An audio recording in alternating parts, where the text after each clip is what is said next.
নমস্কার বন্ধুরা, মমতার লাইফস্টাইলে সবাইকে স্বাগত। আজ আমি এরকম দুটো বাক্স নিয়ে নিয়েছি। একটা হচ্ছে জুতোর বাক্স আর একটা হচ্ছে ফ্লিপকার্ট থেকে মানে কিছু জিনিস এসছে সেই বাক্স। এখানে ওখানে পড়ে আছে, তাই ভাবলাম বাক্সটাকে সুন্দর করে একটু ডেকোরেশন করে নিই, আর সেটাই আপনাদের সাথে শেয়ার করছি। প্রথমে বাক্সটার পেছনটা যেখানটা জোড়া আছে সেইখানে আমি এরকম একটা টেপ দিয়ে একদম আগা মাথা চারিধারে এই যে এইভাবে লাগিয়ে নিলাম। লাগিয়ে নেওয়ার পরে দেখুন এটা অনেকটা কিন্তু শক্ত, আর এই বোর্ডটা কিন্তু অনেকটা মোটা। এবার এই যে ভেতরে যে এই রকম অংশটা আছে দুটো মানে মুখ খোলা, সেই দুটোকে আমি একটুখানি এখানে ফেভিকল দিয়ে দিলাম। ফেভিকল দিয়ে এটা আটকে দিচ্ছি। আমার কাছে গ্লু গান নেই, সেই জন্য আমি ফেভিকল দিয়েই করছি। যদি গ্লু গান থাকতো তাহলে আরও বেশি সুন্দর হতো, করতেও সুবিধে হতো, এতটা অসুবিধা হতো না। কিন্তু আমার কাছে ঘরে যা আছে আমি তাই দিয়েই করছি। তারপরে এই ভেতরতে বাকি যে ফাঁকা জায়গাটা, সেই জায়গাটাও আমি একটুখানি ফেভিকল এইভাবে লাগিয়ে নিলাম। নিয়ে এরকম ছোট ছোট দুটো টুকরো নিয়েছি।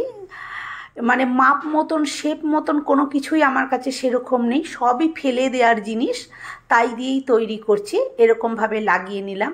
যেহেতু দুপাশে এই যে দুটো অংশ রয়েছে একটু মোটা মোটা আর মধ্যিখানটা গর্ত মতন, তাই সেই গর্ত জায়গাটা আমি এইভাবে দুটো টুকরো ফেভিকল দিয়ে এইভাবে আটকে এটাকে সমান করার চেষ্টা করলাম। তাও পুরোটা সমান হয়নি, তবু কিছুটা অ্যাডজাস্ট হলো। এবারে আমি এর ওপরে এই যে এই বাক্সটার ওপরে যে খাপ দুটো আমি কেটে নিয়েছি, চারপাশ থেকে কেটে নিয়েছি, সেই ওপরের খাপ দুটোকে আমি এখানে লাগিয়ে পুরো একদম সমান করে দেব। তার জন্য এই পুরো চারটে যে পার্ট তার ওপরে আবার আমি এইভাবে ফেভিকল লাগিয়ে দিচ্ছি। দেখুন এগুলো আমাদের বাড়িতে পড়েই থাকে আবর্জনার মতন, এখানে ওখানে গড়াগড়ি খায়। তা সেটা দিয়েও যে এত সুন্দর একটা জিনিস করা যায়, আমাদের নিজেদেরই কাজে লাগে, ভীষণ উপকারেই লাগে এগুলো। তাই আমি সেটার মধ্যেও আবার এইভাবে ফেভিকল লাগিয়ে এটাকে খুব ভালো করে দুপাশ দিয়ে দুটো চেপে বসিয়ে দিলাম। আর এইটা পুরো মাপেরই, কারণ ওপরের ঢাকনাটাই ছিল, এটা দিয়ে কেটে নিয়েছিলাম, পুরো বসিয়ে দিলাম। তাতে কি হলো, বাক্সটা কিন্তু ভালো শক্ত। যদি বাক্সটা ভালো শক্ত না হতো তাহলে চারপাশ দিয়েও আমাকে আবার কভার করতে হতো, কিন্তু বাক্সটা বেশ শক্ত বলে আমার আর কভার করার প্রয়োজন হলো না। এবারে এরকম একটা কাগজ নিয়েছি, সেটা আপনারা প্লেন এক কালারেরও নিতে পারেন, যার যেরকম ঘরে আছে। আমার কাছে এরকম একটা রঙিন কাগজ ছিল, এই যে গিফট টিপ মোড়া হয় সেই কাগজ, কি বলে আমি ঠিক জানি না, তাই সেরকম একটা কাগজ আমি এখানে নিয়ে নিয়েছি। নিয়ে এটা এবার চারপাশ দিয়ে এটার গায়ে আমি মুড়ে নেব। তা মুড়ে নেওয়ার জন্য আমি চারপাশেই এইভাবে ফেভিকল লাগিয়ে দিচ্ছি। বড্ড ঠান্ডা লেগে গেছে বন্ধুরা, নাক চোখ দিয়ে জল বেরোচ্ছে। পুরো এইভাবে চারপাশ দিয়েই আমি ফেভিকলটাকে এই বাক্সটার গায়ে লাগিয়ে দিলাম। লাগিয়ে দিয়ে এবারে ঠিক মধ্যিখানটা বসিয়ে এই যে এইভাবে আমি ধরে চেপে দিয়ে পুরো এটাকে লাগিয়ে দিচ্ছি।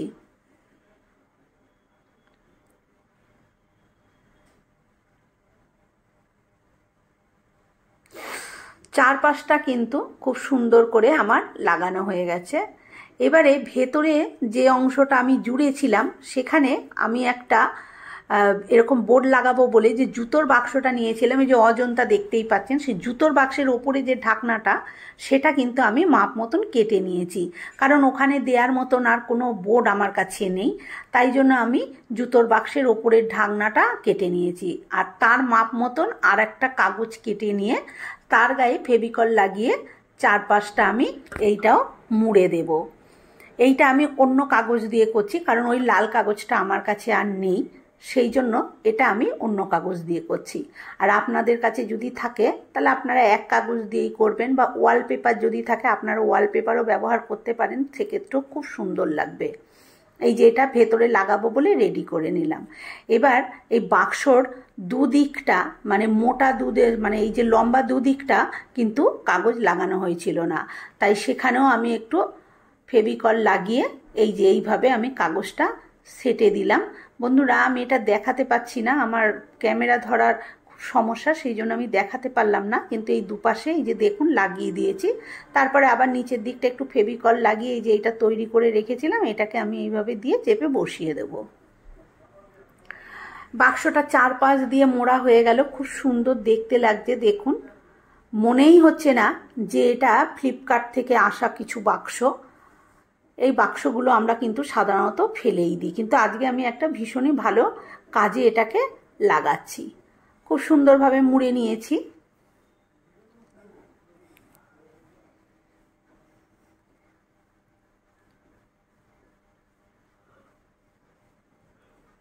এবারে আমি এর একটা হ্যান্ডেল লাগিয়ে দেব। এইরকমভাবে প্রথমে আমি একটু ফেভিকল লাগিয়ে দিচ্ছি, ফেভিকল লাগিয়ে তারপরে যেখানে লাগাবো সেখানেও লাগিয়ে দিচ্ছি, দিয়ে এইভাবে চেপে হ্যান্ডেলটা বসিয়ে দেব। কিন্তু এইটা আঠার মতন আটকাতে অনেকটা সময় নেবে, এই কাগজের সাথে কাপড়টা আটকাতে। সেই জন্য আমি ওইখানটায় টেপ দিয়ে আটকে দিচ্ছি। এই যে এইখানটা এইভাবে হ্যান্ডেলটা লাগালাম, যাতে বাক্সটা যদি দূরেও রাখা যায় যাতে এইভাবে টেনে আনা যায়, সেই জন্য আমি এখানটা এই যে দেখুন টেপ দিয়ে আটকে দিয়েছি। এবারে এই দিকটা হচ্ছে পেছন, এই যে ঘুরিয়ে আপনাদের দেখিয়ে দিচ্ছি কত সুন্দর হয়েছে বাক্সটা। আর এই যে হ্যান্ডেলটা দেখুন, এই যে আমি টেপ দিয়ে আটকে দিয়েছি যাতে হ্যান্ডেলটা, মানে আমার তো হাতে সময় কম, ওইটা লাগতে সময় নেবে, শুকোবে তবে চেপে যাবে, সেই জন্য। এবারে ওর মধ্যে আমি কি রাখবো সেটা আমি আপনাদের সাথে শেয়ার করছি। আমার ছেলে আছে বাড়িতে, ভীষণ বিরক্ত করে, জামা কাপড় খুঁজে না পেলেই মা কোথায় কোথায় কোথায় কোথায় করে খুব বিরক্ত করে। তাই ভাবলাম ওর রেগুলার পরার যে জামা কাপড়গুলো সেগুলো যদি একটা জায়গায় রাখা যায়, আর একটা জামা খুঁজতে গিয়ে এবার সারা জায়গা ঘেঁটে বানিয়ে দেয়। সেই জন্য আমি এই যে জামাগুলো এইভাবে ভাঁজ করছি। জামা ভাঁজটাও কিন্তু খুব সুন্দর স্টাইলে ভাঁজটা করছি, আপনারা কিন্তু দেখে নিতে পারেন, সবারই প্রয়োজন লাগতে পারে। সবার ঘরেই কিন্তু ছেলেপেলে আছে, আর ছেলেপেলেরা যে ঘরে আছে সে ঘরেই ভীষণ ঝামেলা এসব জামা কাপড় নিয়ে হয়, আমি জানি। আমার ঘরে আছে, আমাকে তো খুব জ্বলা জ্বলতে হয়। তাই দেখুন এই যে এইভাবে আমি ভাঁজ করে দিলাম। এইভাবে ভাঁজ করে রাখলে না এটা কখনো খুলেও যাবে না, পড়ে গেলেও ভাঁজ খুলবে না, কিচ্ছু না। খুব সুন্দরভাবে পাটে পাটে হয়ে ভাঁজটা হয়ে থাকবে, আর খুব অল্প জায়গার মধ্যে কিন্তু এই ভাঁজটা রাখা যায়। এবারে একটা প্যান্টও আমি ভাঁজ করে দেখাচ্ছি। এইভাবেই আমি সব জামা কাপড় ওর ভাঁজ করে রাখি। প্যান্টটাও দেখিয়ে দিচ্ছি, দেখুন খুবই সোজা, যে কেউই এইভাবে একটু দেখে নিলেই পারবেন, বা অনেকে হয়তো পারেনও। এইভাবে যদি জামা কাপড় রাখা হয় তাহলে কিন্তু খুব সুন্দরভাবে জামা কাপড় পাটে পাটে থাকে, নষ্টও হয় না। আর একটা জায়গায় এই বাক্সটা করলাম আমি এই জন্য যে এক জায়গায় ওর জিনিসগুলো রেখে দিলে টানা হেজরা করতে হবে না, ওই বাক্স থেকেই ওর নিয়ে আপাতত পড়তে পারবে। নালে কাজের সময় এত মামা করে চেঁচায়। দেখুন প্যান্টটাও কিন্তু আমি একইভাবে সেম প্রসেসে ভাঁজ করে নিলাম। কোথাও যাওয়ার সময় যদি এইভাবে ভাঁজ করে নিয়ে যাওয়া যায়, খুব অল্প জায়গার মধ্যে কিন্তু এগুলো ধরে যায়। দেখুন আমি ছুঁড়ে ফেলছি করছি, কিন্তু এটা কখনোই খুলে যাবে না, খুব সুন্দরভাবে এটা কিন্তু ভাঁজ হয়ে যায়। এই স্যান্ডো গেঞ্জি, জাঙ্গিয়া, শর্টস আমি সবই ওই একই রকমভাবে ভাঁজ করে রেখে দিই, তাতে আমার খুব সুবিধে হয়।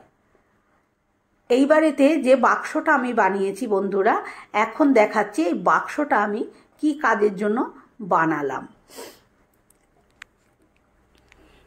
সমস্ত জামা কাপড়গুলো আমি ওর বাড়িতে পরার রেগুলার যে পরে সেগুলো আমি ভাঁজ করে দিয়েছি, সবই ছোট ছোট ওই গেঞ্জি আর প্যান্ট, শর্টস, স্যান্ডো এই সমস্ত। এবার এই যে বাক্সটা তৈরি করেছি, বাক্সটার মধ্যে এগুলোকে আমি এই যে এক এক করে গুছিয়ে ঢুকিয়ে দিয়েছি। এই বাক্সটা ধরে যেখানে সেখানে রাখা যায়, তাহলে কি হয় জামা কাপড়গুলো ছড়িয়ে ছিটিয়ে রইল না, বা আলমারির এক কোনায় ওই বাক্সটা রেখে দিলে এখান থেকেই নিয়ে নিয়ে পড়তে পারে। এখন শীত আসছে সামনে, অনেক মোজা টোজাও বেরোবে, মোজার ফিতে এসব কেচে টেচে রাখার খুব সমস্যা। এরম একটা জিনিস থাকলে, ফেলে দেওয়া জিনিস, তার মধ্যে এইভাবে যদি পাট পাট করে রেখে দেওয়া হয় তাহলে কিন্তু খুবই সুবিধা হয়। বন্ধুরা আজকের আমার এই ভিডিওটা কেমন লাগলো অবশ্যই জানাবেন, ভালো লাগলে একটা লাইক দেবেন, আর নতুন হলে আমার চ্যানেলটি সাবস্ক্রাইব করে আমার পাশে থাকবেন। দেখুন কত সুন্দর লাগছে, আর খুব অল্প জায়গার মধ্যে, আর যদি দূরেও কোথাও রাখা হয় এই হ্যান্ডেলটা দিয়ে এরকমভাবে টেনে আনা যাবে। কত সুন্দর ফেলে দেওয়া জিনিসটা আমি একটা কাজে লাগিয়ে দিলাম।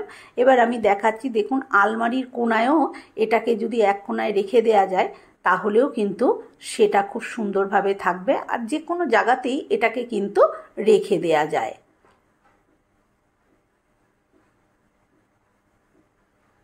এই যে আলমারির এক কোণায় রেখে দিলাম, যখন যেটা লাগবে নিয়ে নেবে। আজকের মতন